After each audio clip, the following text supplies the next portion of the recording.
এটা কিন্তু বলতে মানা, বুঝলেন? এটা বলা যাবে না, পাইলটরা বলে না, তবু আমি বলছি।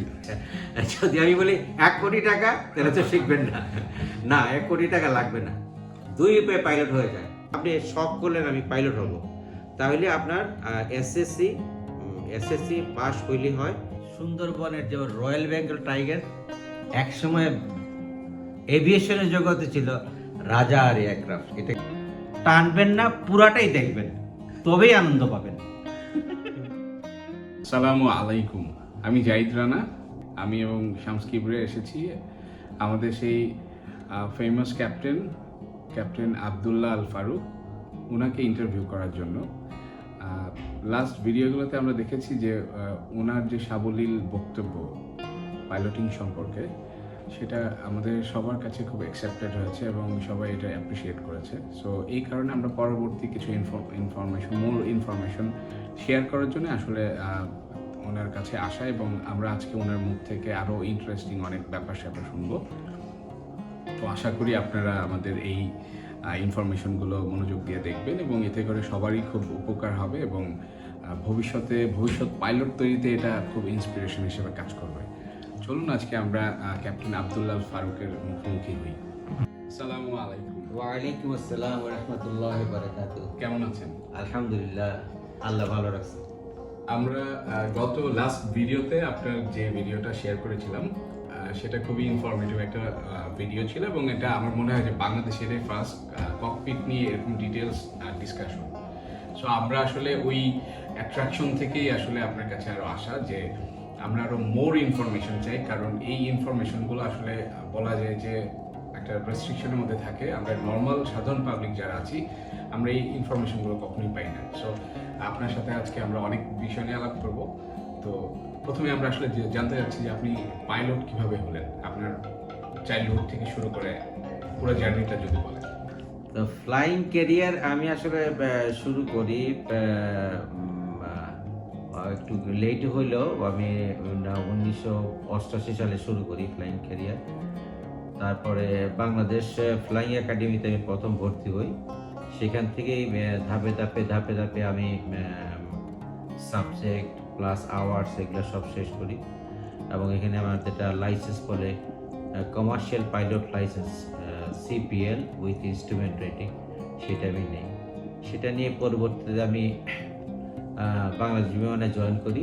বাংলাদেশ বিমানে জয়েন করার পরে সেখানে প্রায় 2012 পর্যন্ত আমি বাংলাদেশ বিমানে ছিলাম। ইউএস বাংলা এয়ারলাইন্সের স্টার্টিংয়ের সময় কিছুটা তাদের হেল্প করি। পরবর্তীতে ইউনাইটেড এয়ারওয়েজ বিডি বাংলাদেশ, যেটা আমাদের ইউনাইটেড এয়ারওয়েজে, সেটার আমি ATR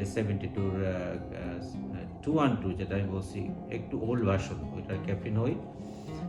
ওইখান থেকে আমি যখন ইউনাইটেড এয়ার প্রায় বন্ধ হওয়ার পর্যায়ে, তখন আমি আমাদের একটা কার্গো এয়ারলাইন্স আছে হ্যালো এয়ার, সেটার ATR আরেকটা ভার্সন ATR 42-300, সেটার আমি ডাইরেক্টর ফ্লাইট অপারেশন হিসেবে জয়েন করি এবং আমি কক্সবাজারে থাকি। সেখানে কিছুদিন ফ্লাইং করার পরে আমি পরবর্তীতে নভো এয়ারে আসি। নভো এয়ারে যে ক্যাপ্টেন হিসেবে জয়েন করি।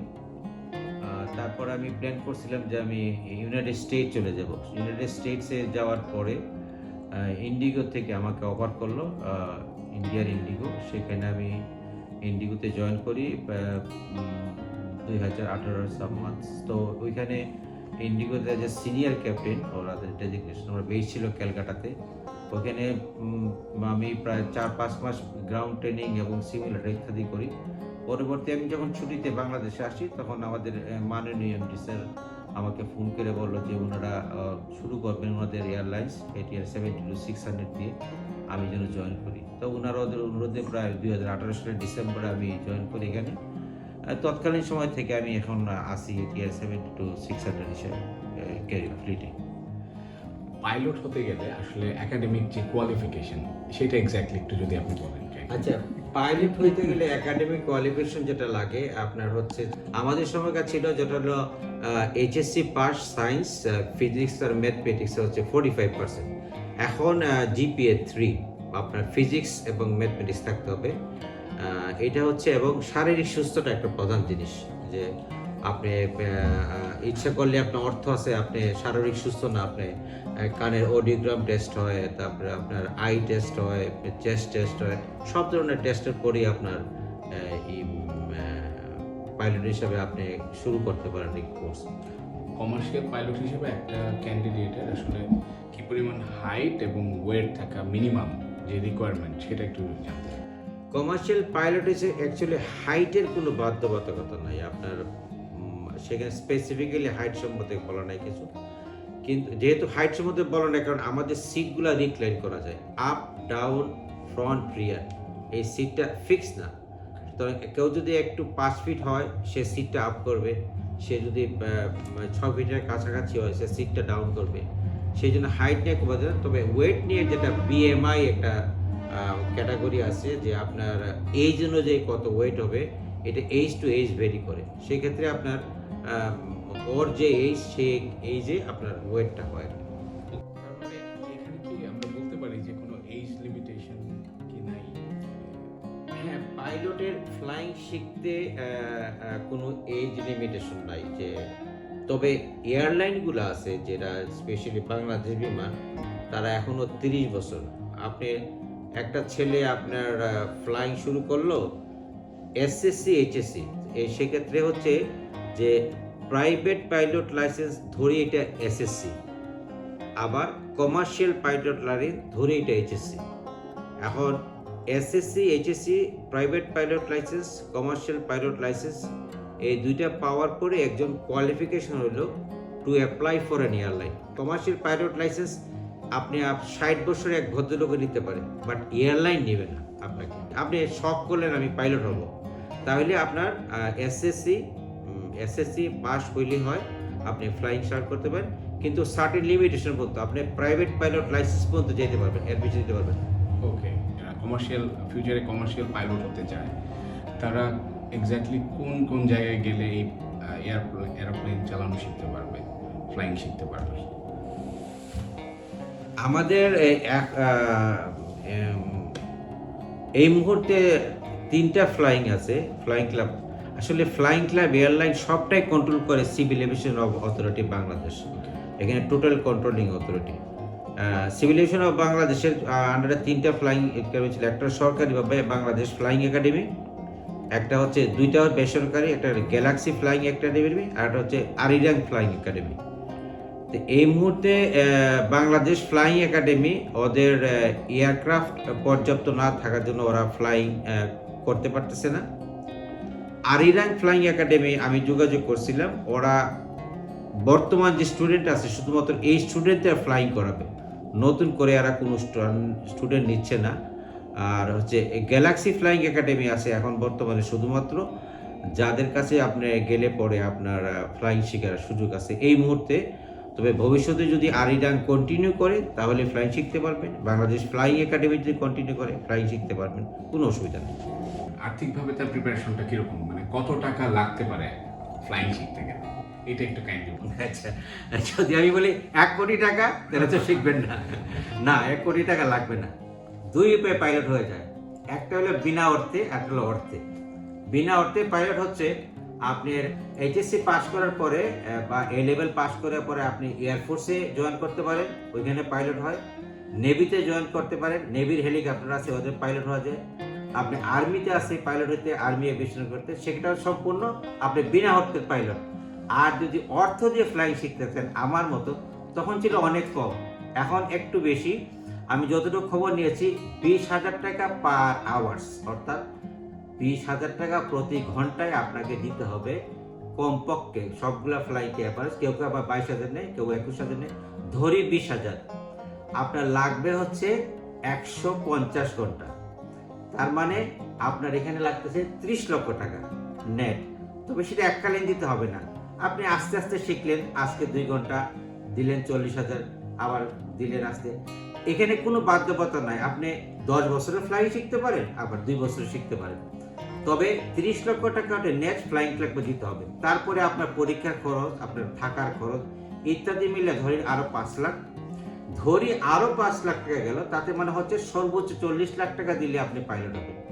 তবে শর্ত আরেকটা, সেটা হচ্ছে আপনাকে ফিজিক্যালি ফিট থাকতে হবে। আপনাকে মানসিকভাবে সুস্থ থাকতে হবে, আপনার চোখ ভালো থাকতে হবে, আপনার মন ভালো থাকতে হবে, আপনার শরীর ভালো থাকতে হবে। কারণ আপনার পিছিয়ে যে ব্যক্তিরা বসে আছে সেটা কিন্তু আপনার উপর নির্ভর করে। আপনি যদি মানসিকভাবে অসুস্থ হন, আপনার যদি শরীর ভালো না থাকে, প্রতিটা জিনিসই যাত্রীর নিরাপত্তা, যাত্রীদের হ্যাম্পার করবে। ফ্লিটে জয়েন করার জন্য আপনার ক্যারিয়ারে টোটাল কত আওয়ার ফ্লাইং এক্সপিরিয়েন্স থাকতে হয় মিনিমাম? মানে নর্মালি ধরেন আপনি যখন ইউএস বাংলা এয়ারলাইন্সে জয়েন করেছেন তাদের নিশ্চয়ই একটা রিকোয়ারমেন্ট ছিল।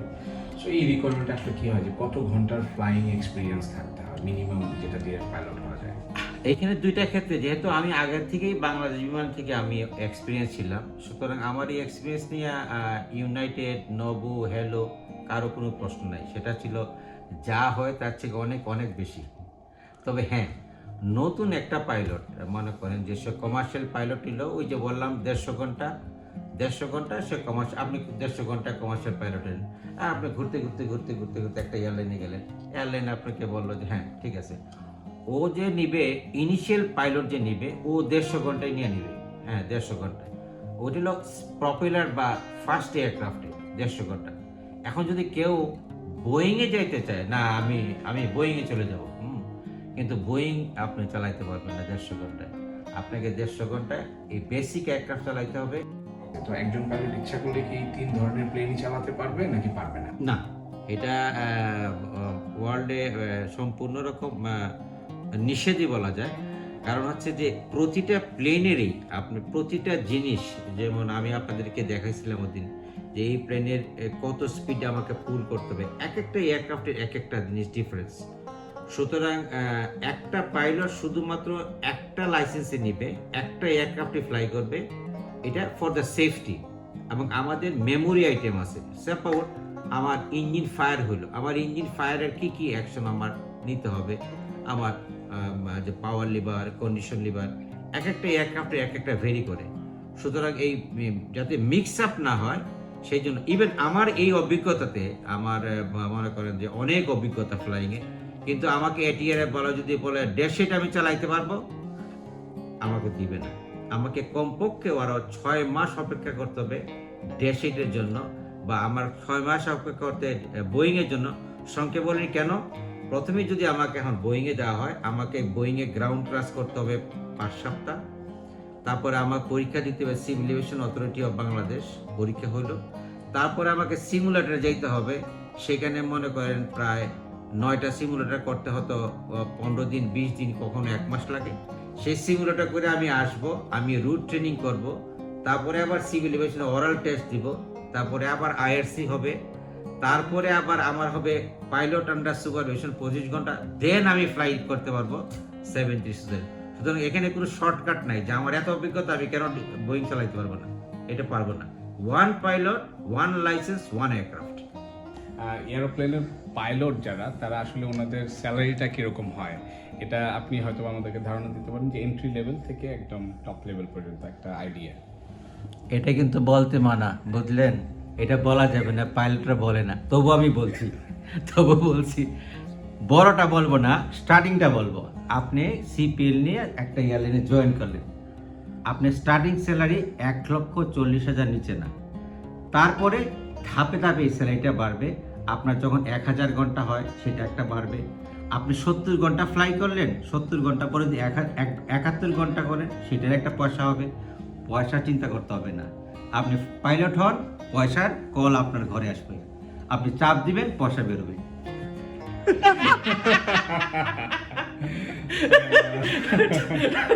টাকা চিন্তা করবেন না, টাকা আসবে আপনার। আচ্ছা, কিছুটা শেয়ার করি, সেটা হলো যে আমার ফ্লাইং এর প্রাথমিক জীবনে আমি বাংলাদেশ বিমানে কোন কোন প্লেন চলছি সেটার কিছুটা বর্ণনা দিই। প্রথমত এটা ছিল আমার F-28। প্রথম আমি BATP, ব্রিটিশ এরোস্পেসের আমি চালাইতে, প্লেনটার মডেল এখানে নাই। এটা হচ্ছে F-28 এর ফোকার ফেলোশিপ, আপনার নেদারল্যান্ড, ডাচের এটা অবস্থিত।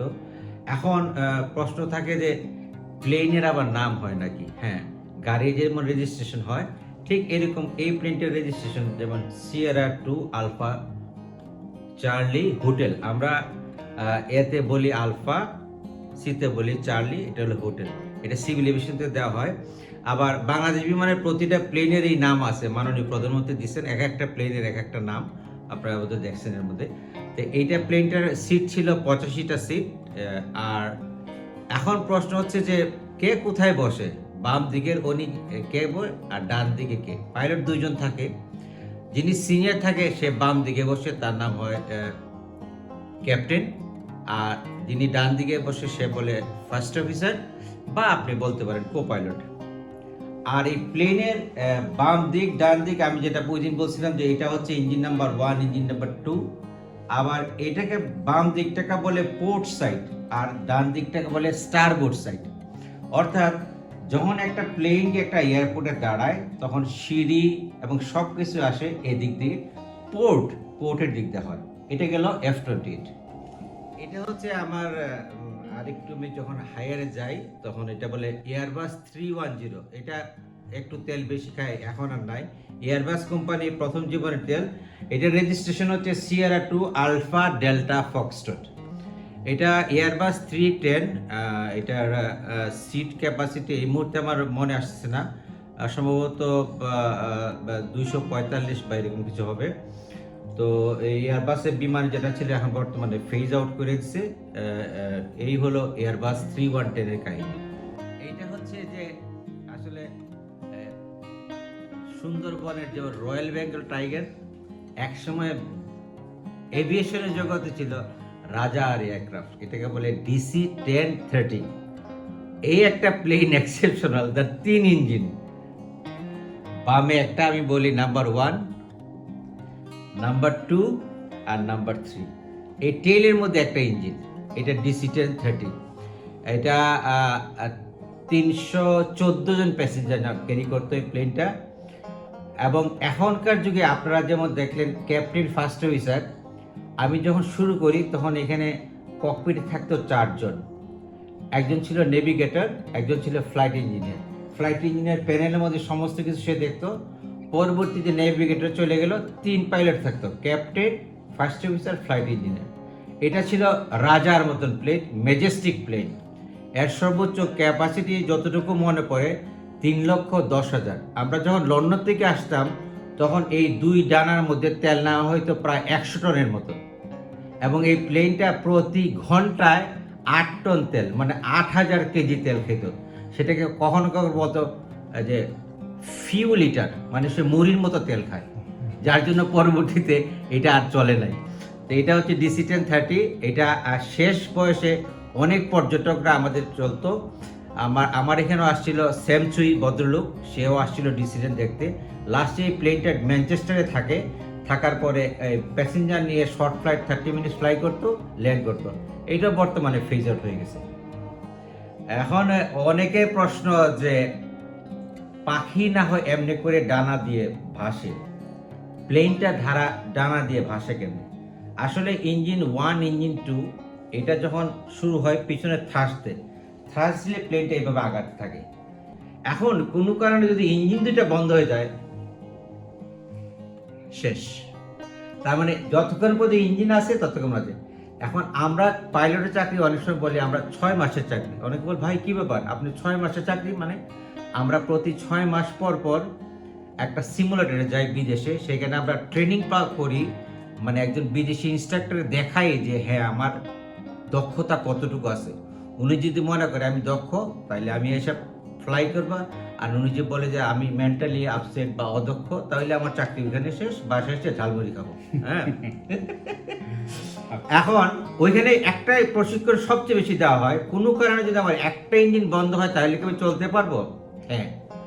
একটা ইঞ্জিন বন্ধ হলে আরেকটা ইঞ্জিন দিয়ে আমি সাপোর্ট, আমি এখান থেকে যাচ্ছি সৈয়দপুরের মাদাখাসে আমার একটা ইঞ্জিন বন্ধ হয়ে গেল, আমি সৈয়দপুর ল্যান্ড করতে পারবো, কিন্তু আমি সৈয়দপুর থেকে টেক অফ করতে পারবো না। এবং বলা হচ্ছে একটা ইঞ্জিন বন্ধ হলে যে আরেকটা ইঞ্জিন পরবর্তীতে বন্ধ হবে না তার কোনো গ্যারান্টেড নাই। যার জন্য এক ইঞ্জিন বন্ধ হওয়ার সাথে সাথে আমাদের যে চেকলিস্ট আছে বলতে land as soon as possible, অর্থাৎ আপনার সর্বোচ্চ কাছে যে এয়ারপোর্টটা সেটাতে অবতরণ করেন। এখন ঢাকা থেকে সৈয়দপুর যাচ্ছি, হাফ অফ দ্য রাস্তা যদি আবার একটা ইঞ্জিন বন্ধ, আমি আর সৈয়দপুর যাব না, আমি টার্ন ব্যাক করবো ঢাকার দিকে। কারণ হচ্ছে আমার ঢাকায় অবতরণটাই আমার সেফেট, বিকজ ঢাকা রানওয়ে হচ্ছে 10,500 ফিট, সৈয়দপুর রানওয়ে হচ্ছে 6,000 ফিট, সেক্ষেত্রে এক ইঞ্জিনে ঢাকা বেস্ট। আমাদের একটা জিনিস জানার ইচ্ছা, সেটা হচ্ছে যে আপনার এই ক্যারিয়ারে, পাইলট ক্যারিয়ারে আপনার মানে মজার অভিজ্ঞতাটা কি? মজার অভিজ্ঞতা অনেক অনেক আছে। সেটা হলো যে আমি একবার যাচ্ছিলাম সম্ভবত ইটালি আমার DC-10 ফ্লাইটে। তখন এক ভদ্রমহিলা বলল, আচ্ছা আপনাদের একটা ইঞ্জিন বন্ধ হইলে আপনারা কতটুকু যেতে পারেন?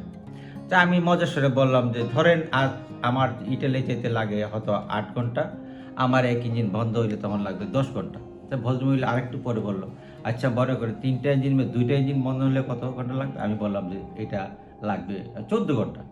তো এখন উনি বললেন, আচ্ছা ধরেন 3টা ইঞ্জিন বন্ধ করলে কি 20 ঘন্টায় পৌঁছতে পারবেন? আমি বলি না, 3টা ইঞ্জিন বন্ধ হলে আপনি উপরে চলে যাবেন। তো উনি বললো উপরেটা বুঝলাম না। আমি তো আপনি এখানে শেষ। এটা হলো একটা মজার ঘটনা।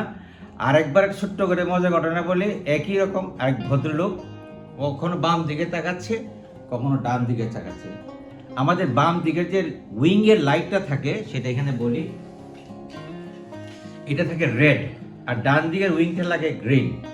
তো ভদ্রমহিলা তাকাচ্ছে আর কন্টিনিউ চিন্তা করতেছে আমি কিভাবে আকাশপথটা চিনলাম।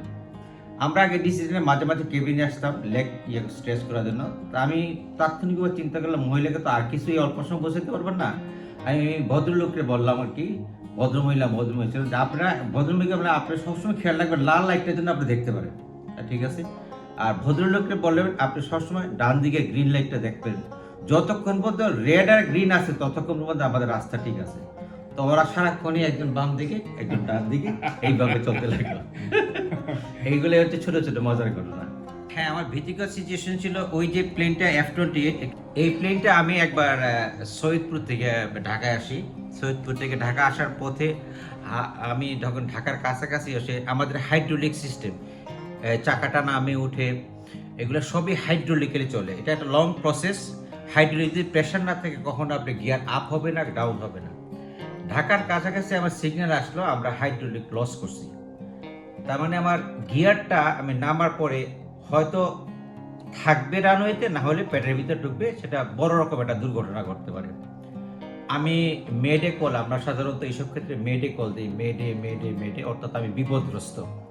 আমি ঢাকাকে কল দিলাম মেডে, ঢাকা বললো কি প্রবলেম? আমি বললাম যেরকম আমরা হাইড্রোলিক প্রেশার লস করছি, তো আমার হুইল ডাউন, কিন্তু লক হয় কিনা আই এম নট শিওর। তো ঢাকা বললো ঠিক আছে, আমি একটা টাওয়ারের উপরে দিয়ে এরকম লোগো করলাম, ওরা দেখলো টাকা ঠিক আছে। তারপরে সমস্ত বিমান চলাচল বন্ধ করে দিল এয়ারপোর্টে।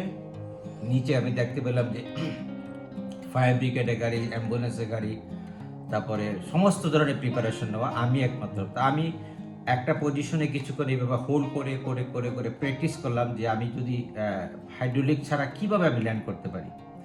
এবং মোটামুটি আমি একটু ছিলাম যে যদি চাকাগুলো নাই নামে তাহলে একটা পরিস্থিতি ভয়াবহ হবে। তবু আমি সমস্ত চেকলিস্ট সম্পন্ন করে আমি আস্তে আস্তে আস্তে আস্তে আস্তে আস্তে আস্তে আস্তে যখন আমি ঠিক চাকাটা লাগাইলাম, দেখলাম হ্যাঁ, ফিল করলাম যে চাকাটা লক হয়েছে।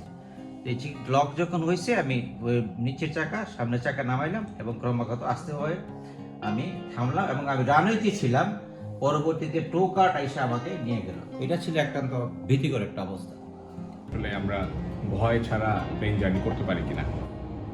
আমি বলবো পৃথিবীতে যত প্লেন প্রতি ঘন্টায় চলে ওর প্রপোর্শনের যদি আপনি দেখেন যে অ্যাক্সিডেন্ট অফ দ্য রোড আর অ্যাক্সিডেন্ট অফ দ্য এয়ারক্রাফট, সেক্ষেত্রে আমি বলবো the safest journey is the aircraft more than the ground. অর্থাৎ মাটির যান চলাচলের থেকে এয়ারক্রাফটের যান চলাচল অনেক সেফ। কারণ একটা পাইলটে প্রচুর ধরনের ট্রেনিং দেওয়া হয়, একটা বিমানকে প্রচুরভাবে টেস্ট করে তাকে ফ্লাইয়েবল করা হয়। সেক্ষেত্রে আপনাদের ভয় পাওয়ার কিছুই নাই, আপনারা নির্দ্বিধায় অনায়াসে বিমান ট্রাভেল করতে পারেন। আচ্ছা, আজকে আপনি আমাদেরকে ইউএস বাংলা এয়ারলাইন্সের সার্ভিস সম্পর্কে বলেন এবং ইউএস বাংলা এয়ারলাইন্সে আসলে আমরা কতটা স্বাচ্ছন্দ্যের সাথে জার্নি করতে পারবো এই সম্পর্কে কিছু বলেন। ইউএস বাংলা এখন ডোমেস্টিকে অলমোস্ট প্রতিটা সেক্টরেই ফুল। আর এই যে ডোমেস্টিক এয়ারলাইন্সের ব্র্যান্ড নিউ এয়ারক্রাফট আনার জন্য সেফেস্ট আমি বলবো যে এয়ারলাইন। আমাদের মাননীয় এমডি স্যার আরও 2টা ব্র্যান্ড নিউ আপনার 737 আনছে। এই মুহূর্তে আমাদের সুইট 16 বলতে এই মুহূর্তে আমাদের কাছে আছে 6টা 737-800 বোয়িং এয়ারক্রাফট, ড্যাশ 8 আছে আমাদের 3টা, আর এটিআর 72-600 আছে 7টা, অর্থাৎ টোটাল 16টা এয়ারক্রাফট নিয়ে এই বহর, এবং অত্যন্ত স্বাচ্ছন্দ্যভাবে যাত্রী নিরাপত্তা বিবেচনা করে, সমস্ত কিছু বিবেচনা করে আমরা চালাচ্ছি।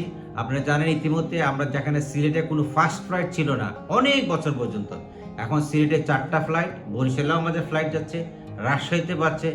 ফার্স্ট ফ্লাইটে আপনারা যেখানে যেতে চান সেখানে অন্য এয়ারলাইন যাক বা না যাক, ইউএস বাংলাকে কিন্তু পাবেন। আপনি পূর্ব দিগন্তে, উত্তর দক্ষিণ পূর্ব পশ্চিম যেদিকে যান, এখন ইউএস বাংলা ছাড়া কোনো গতি নাই। আপনি বরিশাল যাইতে হবে ফার্স্ট ফ্লাইটে, আপনাকে US Bangla, Rajshahi US Bangla, Cox's Bazar US Bangla, চোখে মুখে ইউএস বাংলা। আকাশে প্লেনে উঠলে যদিকে কল দেওয়া হয় বাংলা স্টার, আমাদের কল সাইন হচ্ছে প্রত্যেকটা আলাদা আলাদা। আমরা ইউএস বাংলাকে বলি বাংলা স্টার, ও আপনি যেমন সিলেট গেছিলেন বাংলা স্টার 531, সেখানে দেখা গেল যে বাংলা স্টার ফ্লাইট 1 আর কোনো বন্ধ নাই, বাংলা স্টার 51 যাচ্ছে সৈয়দপুর, যাচ্ছে যশোর। আমাদের আরেকটা জিনিস বলে রাখি, আমাদের আছে city hub service, city hub service, এটা প্রথম ইউএস বাংলা আনে। সেটা হচ্ছে আমি ঢাকার থেকে যশোর গেলাম, যশোর থেকে কক্সবাজার, যশোর থেকে কক্সবাজার একটা মানুষের প্লেনেই যেতে লাগতো 6 ঘন্টা, কারণ ওকে আসতে তো ঢাকা এসে থাকতে হলো 2 ঘন্টা 3 ঘন্টা, তারপর কক্সবাজার। এখন নাও বসেন, you go to the Cox's Bazar, এটা কে নেয়? ইউএস বাংলা নেয়। সুতরাং এই সিটি সার্ভিস একটা চমৎকার সার্ভিস। সুতরাং আমাদের আর এই ক্রস কান্ট্রি যাওয়ার জন্য চিন্তা করেন, ভবিষ্যতে এমন হবে যে আমরা সৈয়দপুর থেকে কক্সবাজার যাবো, অর্থাৎ টেকটা থেকে তেতুলিয়া ইউএস বাংলা।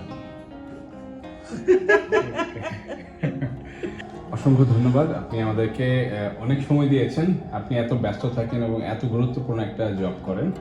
অসংখ্য ধন্যবাদ, ইনশাল্লাহ ফিউচারে আমাদের আবার দেখা হবে। অসংখ্য ধন্যবাদ, আপনাদেরও সবাই ধন্যবাদ, আর যারা মনোযোগ দিয়ে দেখতেছেন তাদেরও ধন্যবাদ। আর একটা কথা বলে রাখবো যে আপনি কমেন্টস দেখি, আমাদের দুই ভাইও কমেন্টস থেকে, আর যত সম্ভব চেষ্টা করছি আমি কমেন্টসগুলো উত্তর দেওয়ার জন্য। তারপরেও যদি আপনাদের কোনো কোয়ারিজ থাকে কমেন্টসে লিখবেন, ওনারা আসবে, অবশ্যই ইনশাল্লাহ আমরা দেওয়ার চেষ্টা করব। আমাদের কিন্তু চ্যানেলটা অবশ্যই দেখবেন। ধন্যবাদ। এবং কমেন্টস দিবেন, কিন্তু লাইকিংস দিবেন, টানবেন না, পুরাটাই দেখবেন, তবেই আনন্দ পাবেন। ধন্যবাদ।